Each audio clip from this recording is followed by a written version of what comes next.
आज हम जनजाति और जाति में अंतर क्या होता है इसके बारे में देखते हैं। जाति से तो आप और हम सब परिचित हैं। जाति वह समूह है जिसके अंदर हमारा जन्म होता है। अलग अलग धर्मों में अलग अलग जातियाँ पाई जाती हैं। विशेष रूप से अनुसूचित जनजाति के अंदर भी कुछ जातियाँ अलग अलग शामिल है, लेकिन फिर भी मोटे रूप में जाति और जनजाति में क्या अंतर है वो देखते हैं। जनजाति क्या होता है? एक छोटा सा समूह या कबीला होता है।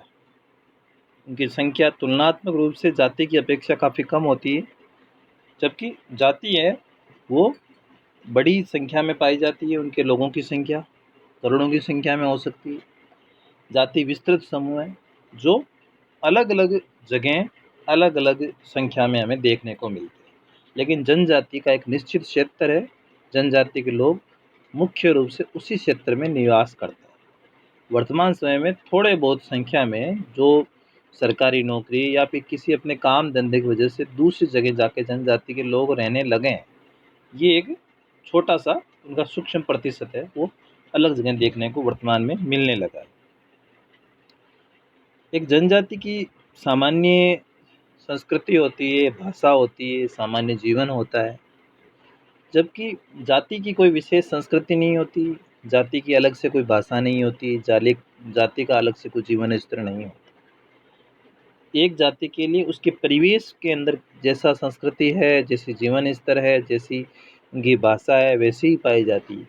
लेकिन जनजातियों के अपने स्वयं की संस्कृति, उनके स्वयं के रीति रिवाज, प्रथाएं पाई जाती है जो उस जनजाति के लिए ही बनी होती है, और वो उनके ही अंदर उनका पालना करने की हमें दृष्टिगोचर होती है। मतलब वहीं हम उनको देख पाते हैं। अन्य कई जगह उन विशेष लक्षणों को हम देखने को नहीं पाते। जनजाति में किसी तरह का संस्तरण नहीं पाया जाता, मतलब ऊंच नीच की भावनाएं नहीं पाई जाती। जनजाति जनजाति है, सभी तरह की जनजातियां आपस में ऊंच नीच की भावना से जुड़ी हुई नहीं होती है। लेकिन जाति में संस्तरण पाया जाता है। जाति में आपने देखा होगा प्राचीन समय से ही ब्राह्मण, क्षत्रिय, वैश्य और शूद्र रूप से जो एक वर्ण का वर्गीकरण देखने को मिलता है, वो इसमें संस्तरण है। जनजाति में हम देखते हैं ऊंच नीच की कोई भावना नहीं पाई जाती है। जनजाति अंतर्विवाही और बहिर्विवाही समूह है। एक जनजाति के लोग अपनी ही जनजाति के अलावा, स्वयं के अलावा दूसरी जनजाति के साथ भी विवाह आदि संबंध बना लेते हैं और उनसे नई जनजातियों की उत्पत्ति होती रहती है। हम देखते भी आए हैं। लेकिन सामान्य रूप से देखा जाए तो जाति अंतर्विवाही है। एक जाति के लोग अपने समाज की जो पूर्व अपेक्षाएं हैं उनसे, उनको बनाए रखने के लिए अपनी ही जाति में विवाह करते हैं। जनजाति के अंदर भी अंतर्विवाह पाया जाता है। उसमें भी कई तरह की बंदिशें हैं, जैसे गोत्र अंतर्विवाह है। मतलब जैसे गोत्र के साथ विवाह नहीं किया जा सकता, ग्राम बहिर्विवाह किया जाए तो अपने ग्राम के अंदर विवाह नहीं करेंगे। एक जनजाति के लोग अपने किसी टेबू से जुड़े हुए रहते हैं और उस टेबू की वो मतलब पालना करते हैं। खान पान की पालना, विवाह के संबंध में, व्यवसाय, धर्म आदि के संबंध में। जाति में ऐसा कहीं नहीं पाया जाता। जाति एक विस्तृत जाति का विशेष टेबू नहीं होता। हालांकि कई सारे लोक देवता हैं विशेष जाति से जुड़े हुए जरूर हैं, लेकिन उन लोक देवताओं की मान्यताएं हैं वो सभी जातियों में पाई जाती है।